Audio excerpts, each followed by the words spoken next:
Assalamualaikum warahmatullahi wabarakatuh.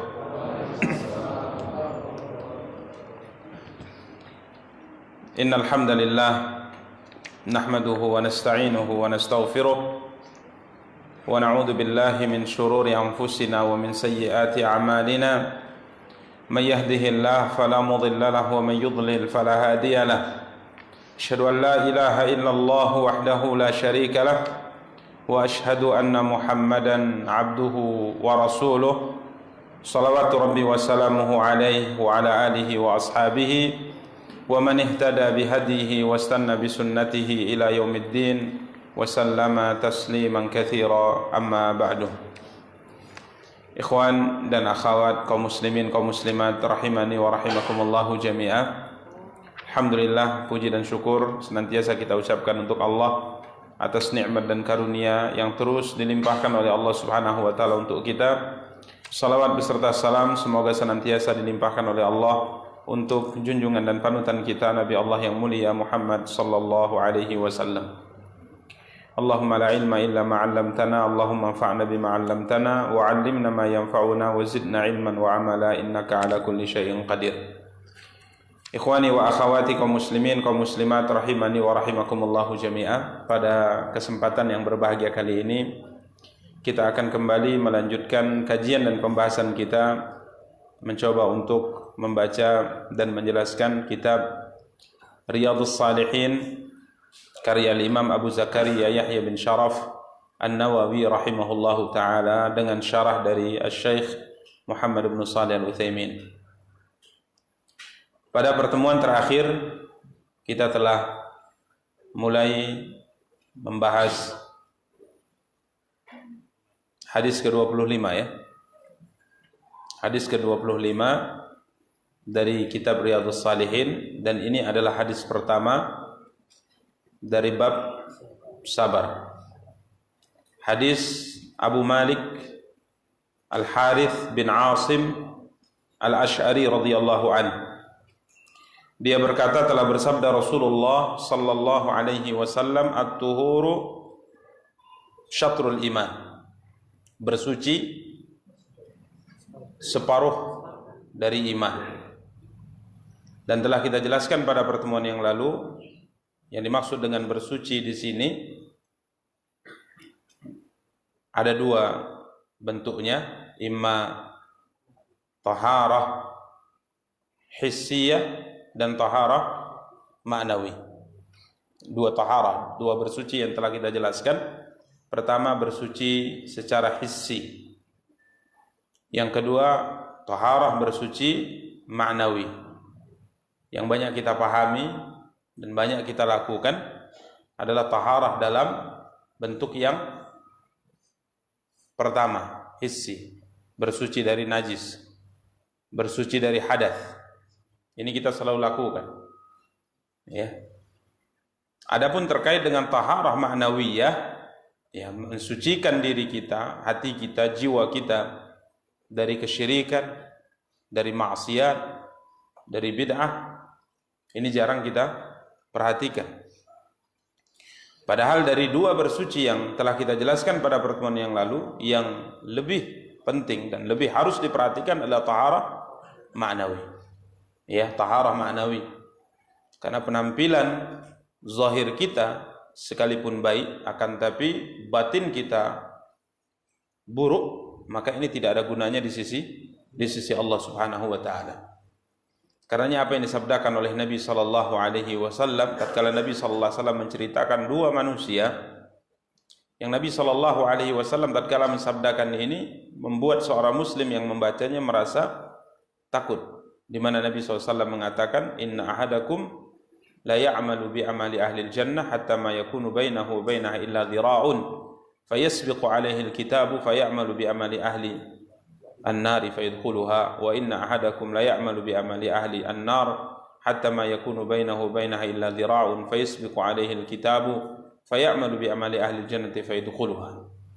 Di mana Nabi SAW bersabda kepada kita tentang dua orang laki-laki. Yang pertama adalah seorang hamba yang senantiasa dalam hidupnya mengamalkan amal penduduk surga, sampai antara ia dengan surga hanya sejarak satu dhira'.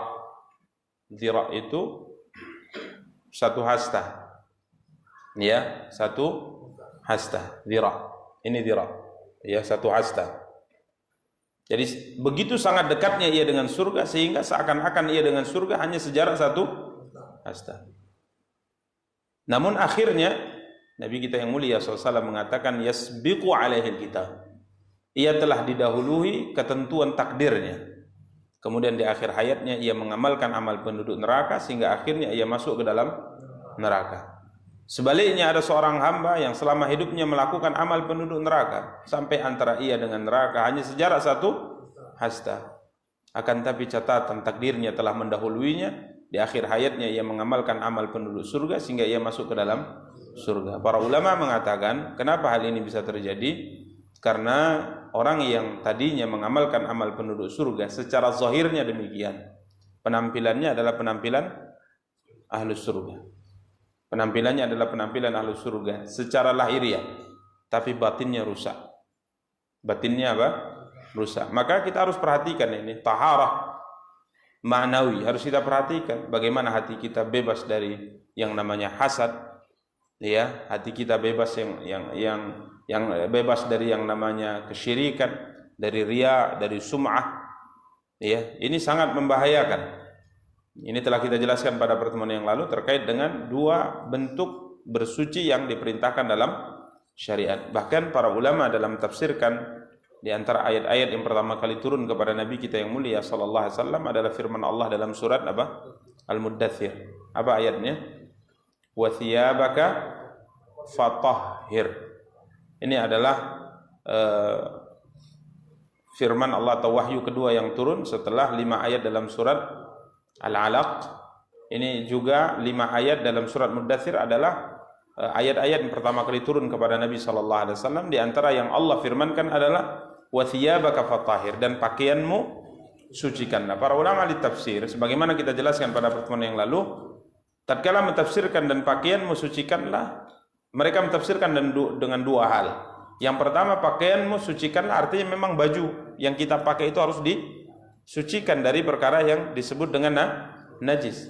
Namun sebagian para ulama mentafsirkan tahhir a'malaka 'anil syirk. Sucikan amalmu, jiwamu dari kesyirikan. Jadi ini dua tahara yang harus kita perhatikan. Tahara hissiyah dengan tahara ma'nawi. Nabi kita yang mulia sallallahu alaihi wasallam mengatakan di sini at-tuhuru syatrul iman. Bersuci separuh dari iman. Bersuci separuh dari iman.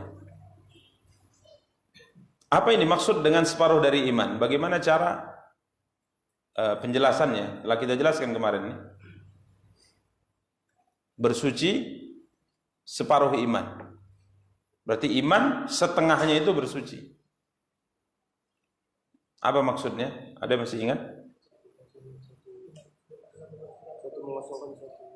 Ya, iman itu takhliyah dengan tahliyah.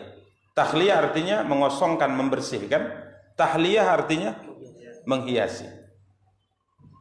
Jadi iman itu adalah takhliyah dengan tahliyah. Mengosongkan atau membersihkan. Yang kedua bagian daripada iman adalah menghiasi. Jadi dalam kehidupan kita ya ikhwan, kita harus membuang jauh-jauh dari diri kita setiap sesuatu yang dikatakan buruk dalam agama kita. Ini bagian iman.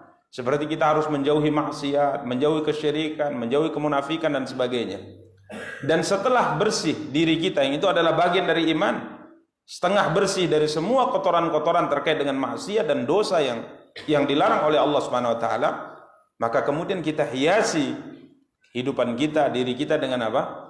Dengan amal saleh. Ya, maka Nabi sallallahu alaihi wasallam mengatakan membersihkan diri dari kotoran-kotoran seakan-akan seperti ini maknanya, ini separuh daripada iman. Ya, setelah kita bersihkan diri kita dari semua noda maksiat dan sebagainya, maka kita hiasi diri kita dengan amal saleh yang diperintahkan oleh Allah Subhanahu wa taala.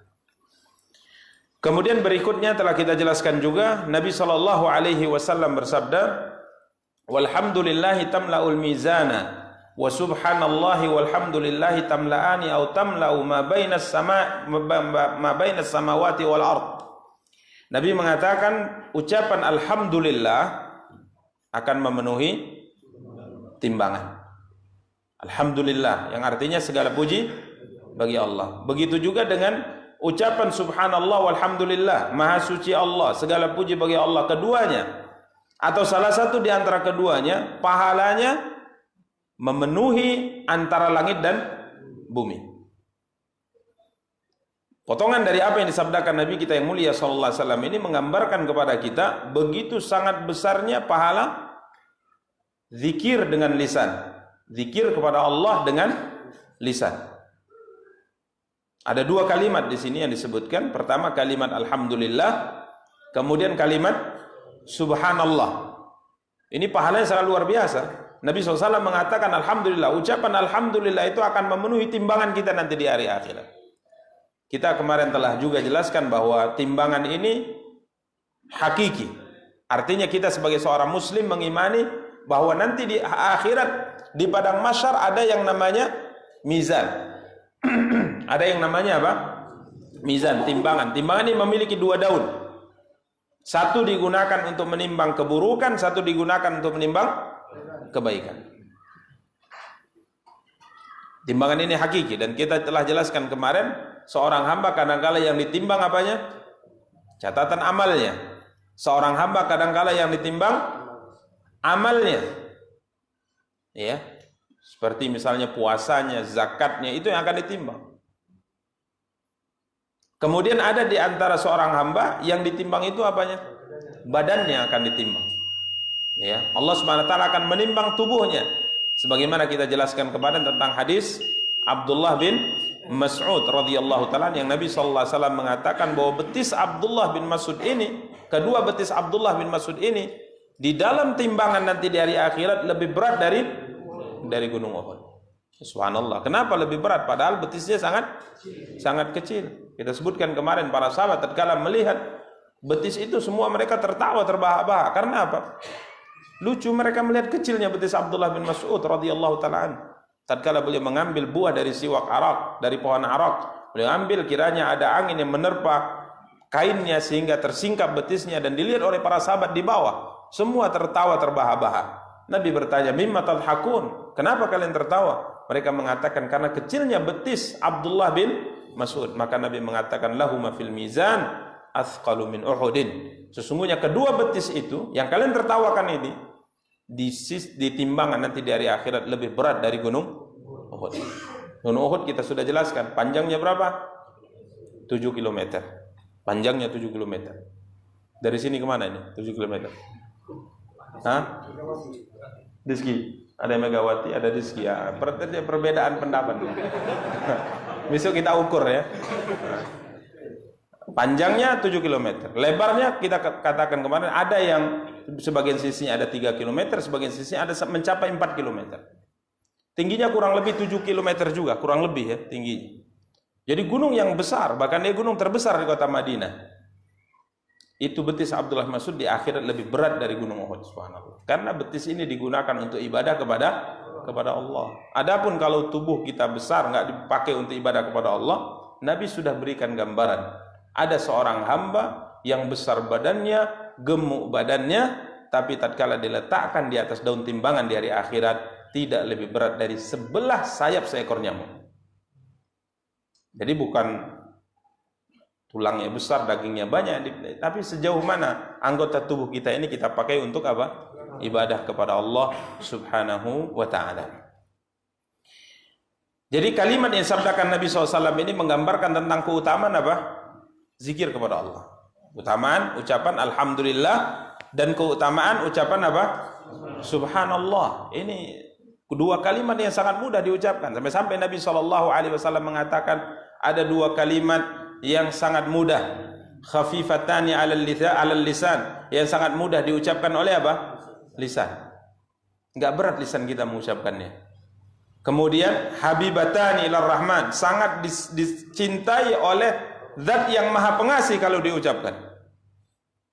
Thaqilatani fil mizan, kemudian Nabi sallallahu alaihi wasallam katakan berat pahalanya nanti di saat dia ditimbang. Apa itu kalimat? Subhanallah wa bihamdihi subhanallahil azim. Ini keutamaan zikir pada Allah SWT. Maka kemarin kita sebutkan Abdullah bin Umar itu kalau minum, apa kita ucapkan di akhir sebelum dikumandangkan azan? Beliau tidak menegaknya satu kali tegukan, nggak langsung. Memang sunnahnya kan memang kalau banyak ya 3 kali. Artinya jangan sampai kita minum itu kita bernafas di dalam bejana. Sebenarnya kalau sekali minum walaupun dia satu cangkir tapi kita tidak bernafas dalam, ini tidak dilarang, ya tidak dilarang. Beliau itu kalau minum, sekali minum berhenti, sekali minum berhenti, sambil mengucapkan apa? Alhamdulillah, demi untuk mengejar pahala alhamdulillah yang sangat luar biasa. Ya, alhamdulillah. Ini keutamaan zikir. Karenanya Nabi SAW pernah bersabda dalam hadis yang sangat menakjubkan tentang keutamaan apa? Zikir. Hadis ini diriwayatkan Imam Tirmidzi dalam Sunan. Nabi SAW bersabda, "Ala unabbiukum bi khairi a'malikum." Apakah kalian ingin kuberitahu tentang amal terbaik dari amal kalian? Wa azkaha inda malikikum, dan amal yang paling bisa mensucikan diri kalian di sisi Tuhan kalian. Amal yang terbaik, amal yang paling bisa mensucikan kita di hadapan Allah. Wa arfa'iha fi darajatikum, dan amal yang paling bisa mengangkat derajat kalian nanti di akhirat. Bahkan amal khairin lakum min infaqidz zahabi wal warid, amal yang lebih baik bagi kalian dibandingkan dengan menginfakkan emas dan perak yang kalian punya. Bahkan amal yang lebih baik dari tatkala kalian bertemu dengan musuh kalian, sehingga kalian ini di medan perang bertemu dengan mereka di medan perang dengan musuh-musuh Islam, kemudian kalian membunuh mereka dan akhirnya mereka membunuh engkau, akhirnya engkau syahid. Apakah kalian ingin kuberitahu tentang amal yang lebih baik dari itu semua? Maka para sahabat jelas mengatakan, bala ya Rasulullah, ya mau. Amal yang paling baik dari amal ibadah yang kita kerjakan, paling bisa mensucikan kita, paling bisa mengangkat derajat kita di surga. Amal lebih baik daripada infak dengan emas dan perak yang kita punya. Bahkan amal yang lebih utama daripada jihad di jalan Allah. Kami mau ya Rasulullah. Maka Nabi SAW mengatakan, amal itu adalah berzikir kepada Allah. Zikrullah, berzikir kepada Allah SWT. Maka dalam sebagian riwayat Nabi SAW katakan, tidak ada seorang hamba yang melewati masanya di dunia dan ia tidak berzikir kepada Allah kecuali nanti di akhirat pasti dia menyesal. Pasti dia menyesal. Coba antum bayangkan, keutamaan ucapan alhamdulillah saja membuat timbangan kita penuh. Lalu kenapa kita tidak memperbanyak ucapan apa? Alhamdulillah. Ucapan subhanallah atau alhamdulillah, pahalanya kata Nabi SAW memenuhi antara langit dan bumi. Subhanallah. Bumi yang kita pijak ini dengan langit jaraknya berapa? Jangan berbeda lagi, jauh ya. Jauh. Benar itu, tapi jauh. Jauhnya berapa? Nabi SAW sudah mengatakan, tidak ada yang pernah mengukur. Nabi SAW yang bersabda, jaraknya 500 tahun perjalanan bumi kita dengan langit dunia. Itu yang disabdakan oleh Nabi SAW. 500 am, 500 tahun perjalanan. Tapi mengendarai kendaraan di masa itu, hitungannya ya, imam, kuda atau unta. Kalau kita mengucapkan alhamdulillah, maka penuh antara langit dan bumi dengan pahala. Hanya mengucapkan apa? Alhamdulillah atau subhanallah. Makanya selalu para ulama mengatakan, nasallallahu salam wal afiyah, semoga Allah selamatkan kita semua. Kalau seandainya seorang hamba nanti ditimbang amalnya, memang yang lebih berat adalah keburukan daripada kebaikan, memang hamba ini layak masuk neraka. Kenapa kita katakan layak masuk neraka? Ulama mengatakan layak masuk neraka. Ucapan alhamdulillah subhanallah saja bisa memberatkan timbangan, lalu kenapa ia tidak bisa selamat? Berarti kan ada hal yang sangat buruk dalam hidupnya. Maka tidak ada pilihan bagi kita kecuali memperbanyak amal ibadah kepada Allah, di antaranya dengan berzikir sebagaimana disabdakan oleh Nabi kita yang mulia sallallahu alaihi wasallam. Ini ikhwani kaum muslimin wa akhwati kaum muslimat yang dimuliakan dan dirahmati oleh Allah Subhanahu wa taala. Maka perbanyak ucapan alhamdulillah dan perbanyak ucapan subhanallah, ya, maha suci Allah. Kemudian Nabi sallallahu alaihi wasallam melanjutkan sabdanya, was-salatu nurun. Was-salatu nurun, dan salat itu adalah cahaya. Salat itu adalah cahaya.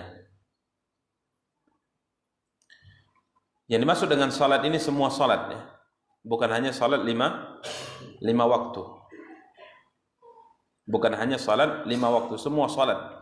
Salat itu adalah cahaya. Di mana yang dimaksud dengan cahaya di sini, beliau mengatakan, pensyarah mengatakan, nurun lil abdi fi qalbi, cahaya bagi seorang hamba di hatinya. Cahaya, salat itu adalah cahaya bagi seorang hamba di hatinya.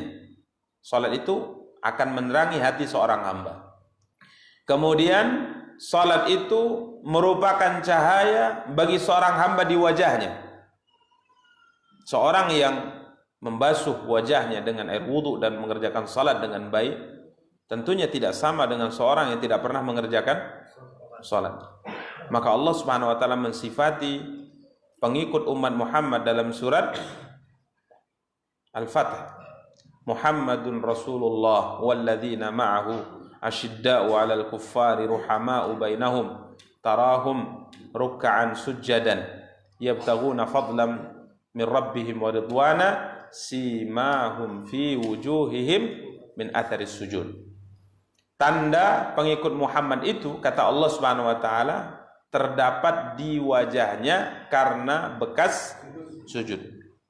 Bekas sujud ini para ulama menjelaskan bukan tanda hitam yang ada di kening kita tatkala kita banyak sujud, tidak. Tapi yang dimaksud dengan tanda di wajah mereka adalah wajah-wajah yang terlihat pengaruh ibadah salat dalam keseharian mereka. Makanya ikhwani kaum muslimin dan muliakan dan dirahmati oleh Allah, salat itu adalah cahaya di hati, cahaya di wajah, cahaya tatkala kita berada di kubur kita, kata beliau, dan cahaya tatkala kita berada di padang mahsyar. Cahaya tatkala kita berada di padang mahsyar. Karena Nabi sallallahu alaihi wa alihi wasallam mengatakan, "Inna ummati ya'tuna yaumal qiyamati ghurran muhajjalina min atharil wudu." Apa kata Rasulullah SAW tatkala beliau mengatakan, aku sangat rindu untuk bertemu dengan teman-temanku, ikhwan, teman-temanku. Aku sangat rindu bertemu dengan umatku. Bahkan Nabi SAW mengatakan, aku menunggu kalian nanti di mana? Di telaga. Bahkan Nabi menceritakan ada di antara umatku seperti. Maka para sahabat kala itu mengatakan, ya Rasulullah, bagaimana engkau bisa mengetahui mana umatmu, mana bukan umatmu di padang mahsyar yang semua manusia dikumpulkan di sana? Maka Nabi SAW mengatakan, sesungguhnya umatku memiliki perbedaan dari umat-umat selainku. Inna ummati, sesungguhnya umatku datang pada hari akhirat, ya'tuna yaumal qiyamati ghurran muhajjalina min atharil wudu. Nabi SAW katakan, umatku pada hari akhirat datang sedangkan anggota tubuh yang dibasuh air wudu di dalam kehidupan tatkala ia sedang sholat itu akan bercahaya. Jadi kita akan bangkit di padang mahsyar kalau kita mengerjakan sholat, berwudu, senantiasa berwudu, maka anggota tubuh yang dibasuh dengan air wudu ini akan memancarkan apa? Memancarkan cahaya. Ini subhanallah, ini perbedaan. Wajah bercahaya, tangan bercahaya, kaki apa? Bercahaya. Maka ini salat. Salat adalah cahaya. Cahaya di hati, cahaya di wajah, cahaya di kubur, bahkan cahaya di padang mahsyar. Bahkan salat ini juga kata para ulama yang akan menerangi kita tatkala kita melewati titian yang dibentangkan oleh Allah di atas api neraka. Subhanallah. Ini salat. Maka memperbanyak salat. Karena Nabi SAW mengatakan apa? Arihna bis salati ya Bilal. Sudah masuk waktu iqamat, Nabi keluar dari rumah. Kemudian Nabi SAW katakan kepada Bilal, ayo Bilal, tegakkan iqamah. Bahagiakan kami dengan apa? Salat. Ya subhanallah. Nabi SAW mengatakan, ju'ilat qurratu aini fis salah, dijadikan kebahagiaan hatiku di dalam apa? Salat. Makanya salat itu bahagia bagi yang bisa merasakannya. Gimana kira-kira? Bahagia enggak salat? Bahagia ya. Beban atau bahagia? Bahagia, sholat itu bahagia. Cuman cerita bahagia sholat itu masih kita baca kalau kita masih berusaha ingin berbahagia kadangkala. Ini butuh pelatihan untuk bisa merasakan bahagianya apa? Sholat. Jadi tatkala kita sholat merasa berat kalau terlalu cepat, ini berarti sudah bahagia. Sudah sampai pada tingkat itu berarti. Kita contohkan saja sholat tarawih yang paling mudah itu sholat tarawih. Jadi kalau sholat tarawih itu imamnya baca 1 juz, kita masih ingin 2 juz, kenapa sih Ustaz? Sudah sampai pada tingkat ini berarti. Tapi kalau masih merasa ya Allah 1 juz, besok nggak mau lah ya. Nggak rugu-rugu. Berarti berbahagia. Berarti kita masih belajar nih kan? Masih belajar. Ya. Kalau imamnya sholatnya agak cepat kita senang, alhamdulillah cepat. Pekerjaan masih bisa ya. Itu berarti belum bahagia. Ya, masih belajar kita, benar masih belajar. Makanya kita terkala membaca dan melihat bagaimana sholatnya para sahabat, sholatnya para ulama, bahkan kita lihat bagaimana sholatnya Nabi, kita lihat Masya Allah, jauh kita, masih jauh dari mereka. Ya, mereka sholat luar biasa, karena satu malam itu, sholat malam itu hanya 1 ayat dibaca, berdiri menghayati ayat itu terus diulang-ulang itu, senang, bahagia gitu. Luar biasa ya. Maka sholat itu adalah cahaya, maka kita harus perhatikan sholat kita. Nabi kita yang mulia sallallahu alaihi wasallam bersabda, sesungguhnya barang siapa yang menjaga sholat 5 waktu secara khusus, maka Allah akan berikan untuknya cahaya dan bukti dan akan selamat nanti pada hari kiamat. Namun barang siapa yang tidak menjaganya, maka dia tidak akan mendapatkan cahaya dan tidak akan mendapatkan bukti dan juga tidak akan mendapatkan jaminan keselamatan pada hari kiamat. Bahkan Nabi SAW mengatakan dia akan dibangkitkan bersama dengan Fir'aun, Haman, Qarun dan Ubay bin Khalaf. Hadis diriwayatkan Imam Ahmad. Ngeri kan? Ini harus disampaikan memang kepada masyarakat supaya orang tidak meremehkan apa? Salat. Banyak kaum muslimin hari ini meremehkan apa? Salat. Coba kalau disampaikan, siapa yang tidak menjaga khusus salat 5 waktu, maka dia tidak akan mendapatkan cahaya dan tidak akan mendapatkan bukti dan tidak akan mendapatkan jaminan keselamatan pada hari kiamat, dan dia akan dibangkitkan bersama dengan Fir'aun, Haman, Qarun, Ubay bin Khalaf. Takut orang kan? Ngeri juga Ustaz, ngeri. Makanya sholat, nggak ada pilihan kecuali apa? Sholat. Ini kadang sholat nomor sekian. Sholat nomor sekian. Nggak, sholat. Wajib sholat. Muslim, muslimah, wajib apa? Sholat 5 waktu. Kalau tidak sholat sunnah tak diancam neraka. Tapi kalau sholat 5 waktu ditinggalkan, ancamannya apa? Neraka Allah Subhanahu Wa Taala. Maka wajib sholat. Bahkan sering kita sampaikan tidak ada ibadah seperti sholat kewajibannya. Zakat nggak mampu, nggak wajib. Puasa nggak mampu, nggak wajib. Haji tidak mampu, tidak wajib. Salat, Nabi SAW katakan salat sambil berdiri. Kalau tak mampu berdiri, gugur salat? Tidak. Salat sambil duduk. Fa illam tastati faqa'idan. Kalau anda tidak mampu salat berdiri, Nabi SAW mengatakan salat sambil duduk, tidak gugur kewajiban salat. Fa illam tastati fa'ala jambin. Kalau tidak mampu juga salat sambil duduk, maka salat sambil berbaring.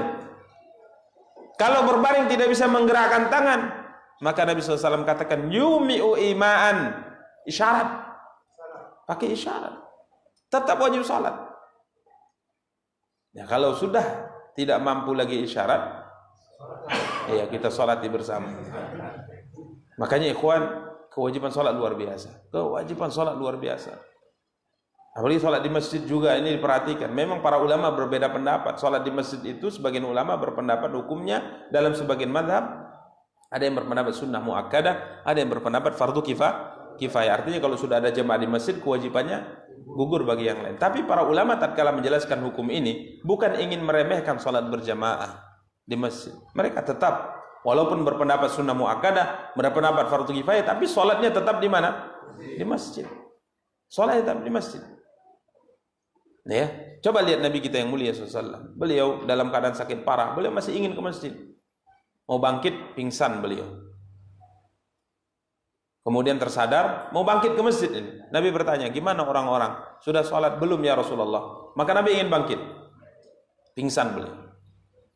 Tidak lama kemudian beliau sadar, beliau minta tolong datangkan air. Kemudian beliau basuh wajah beliau supaya agak ringan.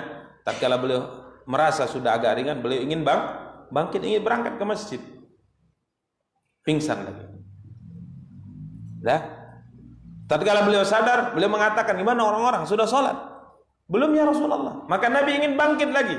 Pingsan lagi. Setelah beberapa kali, barulah beliau mengatakan, sudahlah. Berarti sudah tidak mampu, maka Nabi mengatakan suruh Abu Bakar untuk menjadi imam manusia. Jadi kalau seandainya kita seperti itu keadaannya, bolehlah tidak sholat di masjid. Nah, di rumah lah. Ya. Ini ikhwani kaum muslimin yang dimuliakan dan dirahmati Allah. Jadi sholat perhatikan.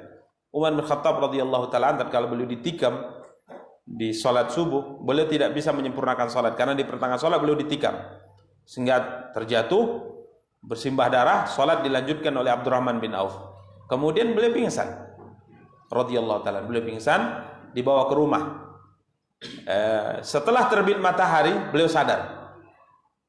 Orang-orang ingatkan, ya Amirul Mukminin, tadi sholat subuhmu belum selesai, masih 1 rakaat. Jadi berarti belum sempurna sholat subuhnya, artinya Anda belum sholat subuh. Maka Umar bin Khattab kala itu mengatakan apa? Ya, saya ingat, karena orang yang tidak sholat tidak memiliki bahagian apa-apa nanti di akhirat. Jadi dalam keadaan sakarat seperti itu, beliau masih ingat sholatnya belum dia kerjakan. Ya, maka beliau kerjakan sholat. Ini khwani, maka sholat merupakan kewajiban, subhanallah, yang harus diperhatikan oleh seorang muslim. Maka kita heran ada seorang muslim ini tatkala duduk dikumandangkan azan, tidak ada bedanya dia dengan yang bukan muslim. Secara penampilan ya nggak ada bedanya, memang mayoritas kita sekarang kalau nggak pakai kopiah kan ya nggak ada bedanya gitu.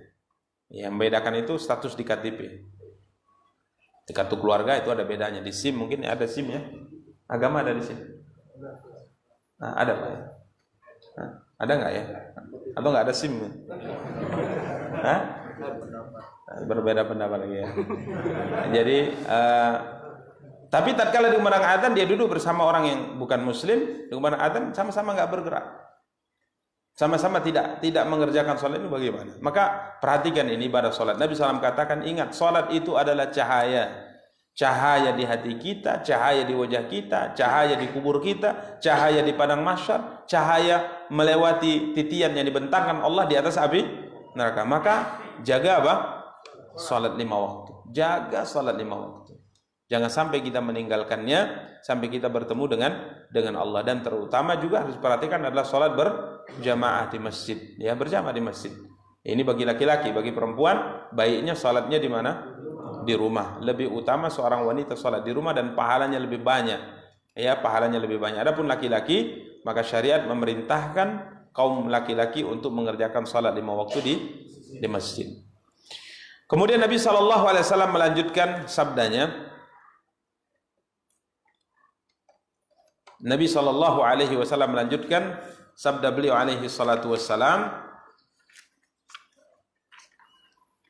Beliau bersabda, was-sadaqatu burhan.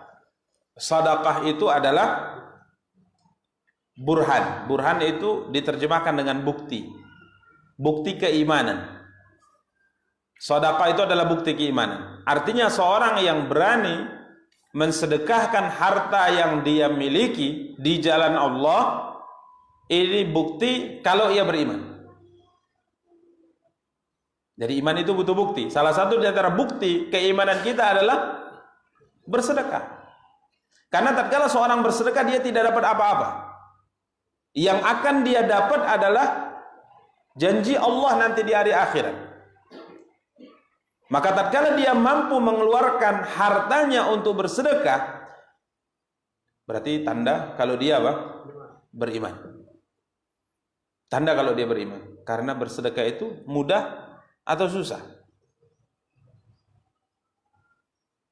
Harta Tidak ada seorang manusia pun kecuali mencintainya. Bahkan sifat bukhl, sifat pelit adalah sifat bawaan lahir kita. Semua kita ini punya sifat apa? Pelit. Allah SWT mengatakan, "Wa may yuqa syuha nafsi fa ulaika humul muflihun." Masuk waktu? Belum ya? Barang siapa yang bisa menyelamatkan dirinya dari sifat bukhl, dari sifat syuh, dari sifat kikir, maka dia adalah orang yang beruntung. Kita lahir dengan bawaan sifat bukhl. Kita mencintai harta. Bahkan Allah SWT memang jadikan harta ini adalah sesuatu yang indah di pandangan mata kita. Nggak ada manusia yang tidak suka harta, nggak ada. Bahkan semua kita kalau dikasih 1 juta pinginnya 2 juta, kan tabiatnya. Tabiat. Ustadz gitu juga, ya sama manusia kan. Bukan apa? Bukan malaikat. Benar. Itu yang dikatakan Nabi SAW. Kalau seandainya, ini pernah kita bahas dalam beberapa pertemuan yang lalu, Nabi SAW mengatakan kalau seandainya anak manusia memiliki 1 lembah harta, dia masih ingin memiliki 2 lembah harta. Dan tidak ada yang bisa memenuhi angan-angan manusia kecuali tanah. Artinya setelah dia masuk ke dalam kubur, maka dia tidak apa? Tidak akan memiliki angan-angan apapun. Jadi ini kaum muslimin yang dimuliakan dan dirahmati Allah. Jadi tatkala dia memiliki sesuatu yang dia sukai, kemudian dia berani bersedekah demi untuk mendapatkan janji yang dijanjikan oleh Allah, ini bukti kalau dia beriman. Makanya siapa iman yang paling kuat setelah para nabi dan rasul? Abu Bakar. Iman yang paling kuat adalah Abu Bakar setelah para nabi dan rasul. Coba antum lihat, ini pernah juga kita sampaikan bagaimana sedekahnya siapa? Abu Bakar radhiyallahu taala. Dia bersedekah dengan semua harta yang dia miliki. Bawa harta. Ada di antara kita bersedekah, berani sedekah dengan semua harta yang dia punya? Tinggal baju yang dia pakai saja, atau rumah yang ditempati, semua hartanya dia sedekahkan? Enggak ada. Makanya jangan coba-coba mengaku lebih baik dari para sahabat. Saya lebih baik dari sahabat. Tidak ada yang lebih baik dari para sahabat. Mereka adalah panutan kita. Setelah Nabi SAW, Abu Bakar datang bawa hartanya sembari mengatakan, "Ya Rasulullah, ini sedekah saya." Nabi bertanya, "Banyak sekali harta yang kau sedekahkan ini. Apa yang kau tinggalkan untuk keluargamu, anak dan istrimu?" Dia mengatakan, "Aku tinggalkan untuk mereka Allah dan Rasulnya." Kita tidak berbicara tentang rumah, kendaraan. Uang yang kita punya sajalah keluarkan semuanya. Enggak berani.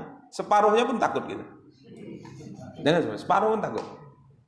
Kita punya uang misalnya 100 juta, sudah 50 juta. Masih pikir panjang kita kadang-kadang. Masih pikir panjang. Entah kalau mungkin ada di antara kita di balik layar yang Masya Allah, ini enggak tahu kita. Tapi subhanallah, ini luar biasa. Jadi sedekah itu bukti nyata kalau kita beriman. Bukti nyata kalau kita beriman. Ini ikhwani kaum muslimin yang dimuliakan dan dirahmati oleh Allah, as-sadaqatu burhan. Kenapa? Di sini beliau mengatakan, fa innal insana la yabdhulu ma yuhibbu illa lima huwa ahabbu ilaihi min. Karena manusia itu memang fitrahnya tidak mungkin mau mengorbankan sesuatu yang dia cintai kecuali untuk mendapatkan sesuatu yang lebih dia cintai. Itu memang fitrah kita. Kita kalau berbisnis, tentunya dengan pertimbangan modal 100 juta, inginnya kembali berapa? 200 miliar gitu. Itu fitrah, memang fitrah kita. Makanya tatkala kita bisa bersedekah, mengeluarkan sesuatu yang kita cintai demi untuk mendapatkan sesuatu yang lebih kita cintai. Apa itu? Akhirat. Itu bukti. Itu bukti. Ini ikhwani kaum muslimin dan dimuliakan dan dirahmati Allah. Beliau mengatakan, karenanya menginfakkan harta di jalan Allah dalil kalau imannya benar. Tapi kalau seandainya kita tidak berani, berarti iman kita belum terbukti benar. Saya tidak mengatakan tidak benar, belum terbukti benar. Makanya kemarin pernah kita bahas juga, bagaimana kita bisa mengetahui bahwa persahabatan itu benar. Kan pernah kita bahas itu. Bagaimana kita tahu ini sahabat kita betul-betul sahabat? Bagaimana kalau ia berani memberikan sesuatu yang dia punya kepada kita? Kalau sekedar mendoakan, Belum tentu. Itu adalah sahabat sejati kita. Seperti misalnya ada orang mengatakan, ya saya sebagai teman antum, saya hanya bisa mendoakan kamu, semoga engkau diampuni dosanya, semoga engkau masuk surga, semoga dilapangkan ini. Ya, surga bukan milik kamu. Maka mudah bagi kamu mendoakan supaya temanmu bisa dapat apa? Surga. Makanya kalau orang nggak mendoakan teman saja nggak mau, ini berat sekali, ini luar biasa ini. Ya? Tapi teman itu yang berani memberi, nah, itu baru teman. Karena yang dia punya dia kasih, itu baru teman. Makanya tatkala dua orang sahabat dipersahabatkan oleh Nabi Sa'ad bin Rabi' dengan Abdurrahman bin Auf. Ini baru persahabatan luar biasa. Tak ada persahabatan yang paling indah kecuali para sahabat yang disahabatkan oleh Nabi antara Ansar dan Muhajirin. Apa yang mereka itu baru sahabat. Dia bilang kepada sahabatnya, Abdurrahman, saya punya 2 kebun itu, kebun kurma. Yang sana satu, yang sana satu. Coba kau tengok-tengok dari 2 buah kebun kurma itu. Mana yang paling kau sukai? Tunjuk saja, saya akan hibahkan kepada engkau. Itu baru sahabat itu. Itu baru sahabat. Ini sahabat cuman apa? Bisanya apa? Doa. Tapi bagus. Tapi kalau apa namanya bahasanya doa saja tidak, ini luar biasa. Mendoakan teman saja tidak, ini luar biasa. Ya, makanya ini perhatikan ikhwan. Jadi bukti iman kita itu apa? Sedekah. Maka bersedekahlah. Karena kita meyakini tatkala kita bersedekah, Allah akan memberikan untuk kita sesuatu yang jauh lebih baik nanti di mana? Di akhirat. Pahala, ganjaran yang sangat luar biasa yang akan Allah sediakan untuk orang-orang yang berani bersedekah. Demikian, semoga ada faedahnya, kita cukupkan. Semoga ini bisa mendekatkan diri kita kepada Allah Subhanahu wa taala. Kita tutup. Subhanakallahumma hamdika asyhadu an la ilaha illa anta astaghfiruka wa atubu ilaika. Wassalamualaikum warahmatullahi wabarakatuh.